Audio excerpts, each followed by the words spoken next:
has uncovered a 2006 study written for the U.S. Special Operations Command that suggests the military should clandestinely recruit or hire prominent bloggers. The report stated, quote, hiring a block of bloggers to verbally attack a specific person or promote a specific message may be worth considering. The report also suggested the Pentagon hack blogs that promote messages that are antithetical to U.S. interests.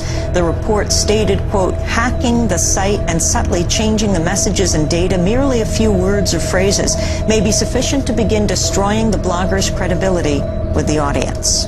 The average American would be so shocked to find out there's something called COINTELPRO, the FBI's covert action programs against American citizens. Now, this Senate report tells what the FBI was doing against the American citizens, literally.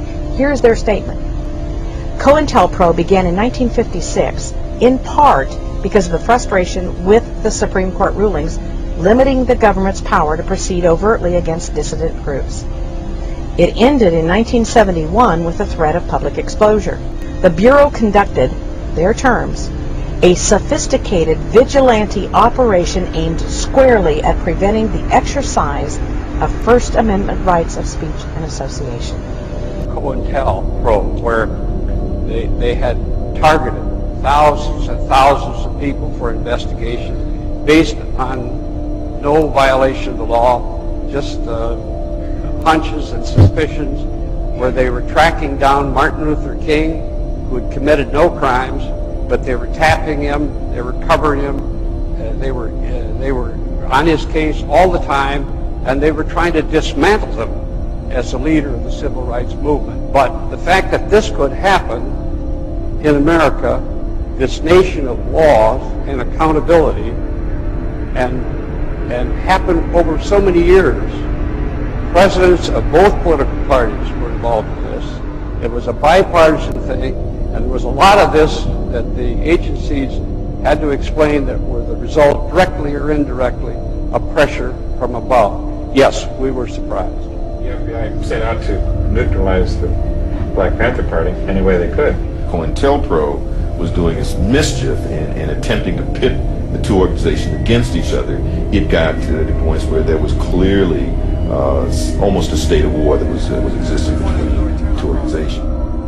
The FBI had created this tension, but you had these two groups that, when they saw each other on the street, it was just a natural confrontation. Correspondence propaganda between the two, telling one that the other one was doing something that wasn't appropriate. Well, I felt pretty bad because most of it was really crap. It was a waste of time. We destroyed a lot of lives, and I always deny that, but New York City Police Department had infiltrated the Panther 21, and the highly publicized, highly touted trial of 21 members of the Panther Party for allegedly plotting to blow up department stores turned out to be a total hype, entire harassment, entrapment by the FBI, where it was revealed that FBI agents had infiltrated the Panthers, and the people behind any ideas of a plot to blow up anything were all government agents. It's been revealed that incendiary blogger and radio host Hal Turner was an FBI informant and agent provocateur. Turner is being charged with making death threats against Connecticut legislators and Illinois judges, and he has to claim that his actions were legal because he did the same when employed by the FBI. Prosecutors have acknowledged that Turner was an informant who spied on radical right-wing organizations. But Turner went much further than spying. He also called for former Congresswoman Cynthia McKinney to be lynched. McKinney responded to the news saying, quote, "It has just now come to my attention that a journalist who suggested that I'd be lynched was actually being paid by our own government to say that. Now, when I reported it to the FBI, how in the world was I to know that he was at that time on the FBI's payroll?" A prominent Austin-based activist named Brandon Darby has revealed he worked as an FBI informant in the 18 months leading up to the Republican convention. Brandon was obviously living a double life, so the discord and aggression and violence and abuse are real. I experienced it personally. But we know that he has showed up at every important organization in this area. He has showed up in the immigrant rights organizations, in the refugee organizations, in the prison organizations, in the anti-war organizations. When we started Common Ground, Brandon was right here. But I knew from the very beginning that Homeland Security had infiltrated us. I knew that when I realized that to be critical of FEMA response or the aftermath of Katrina, we took upon the wrath of Homeland Security. I was looking at it coming from many different ways, but God knows I didn't think it would be from Brandon. Big cleanup is underway after another riot broke out last night during a protest against police brutality. Any message organizers had was quickly lost amid the damage and debris that put the actions of some protesters, not the police, in the spotlight.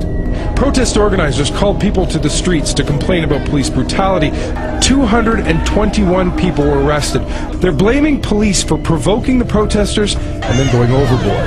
Police make massive arrests for nothing, this man says. Instead of targeting the main people, they grab everyone.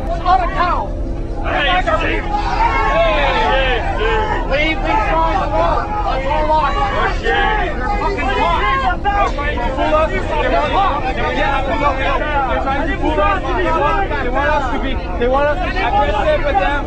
Put the rock down. I'm not for this. Chicken shit.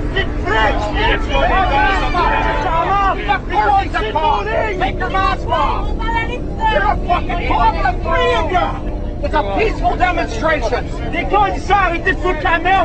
three guys are cops, everybody. Put the rock down, cop. Police, come on and see your face. Come on, police. Let's see your face. It's not gonna help. It's not gonna help. Come on, cop. And then go another way. What's happening, Kiki? Okay, those two people are trying to hold the sign. She's standing in front of it, so she's blocking it. She's pissed. See? See that? Oh, that's what it says. What does it say? No planes? Yeah. Hit World Trade Center. Drama here? What is the drama? This guy's name is Nico, and his friend Ryan. They're provocateurs.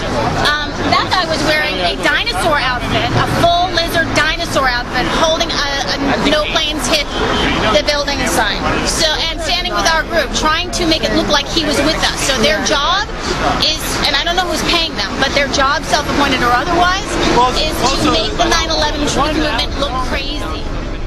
I'm recording everything. Yes, I want to get rid of exclusive. No, you know how much more fucking supper exit we got. Anything else? You fucking touch me? Don't fucking touch me! Get your hands off! I didn't do it. How much is your soul? It's more worth than yours. How much did they pay you? Can you ask serious questions? Who's paying me? Hey, Hey, back that shit up right now. Where's the gun? If you ever touch me again, fire his finger on again. Hey, I'd like to press assault charges. They're ignoring me. Yeah, they sure ignored you, man. We showed them the video of the guy assaulting me. I said I wanted to press assault charges. Excuse me! Excuse me!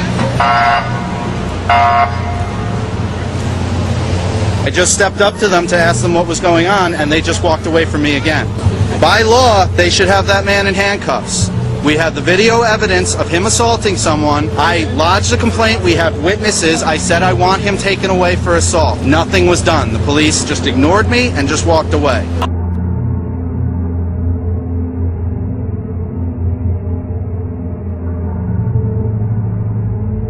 Sources in America from the State Department and the CIA have confirmed that payments were made to a group in Libya that was associated with Osama bin Laden. No, your inalienable rights come from God, and no one can force you to contract into the laws of England or the laws of Britain. You only have one allegiance, and that is to God and His chosen one. And I am, of course, that chosen one. I am the Lord Jesus Christ, and I now welcome you to the end times.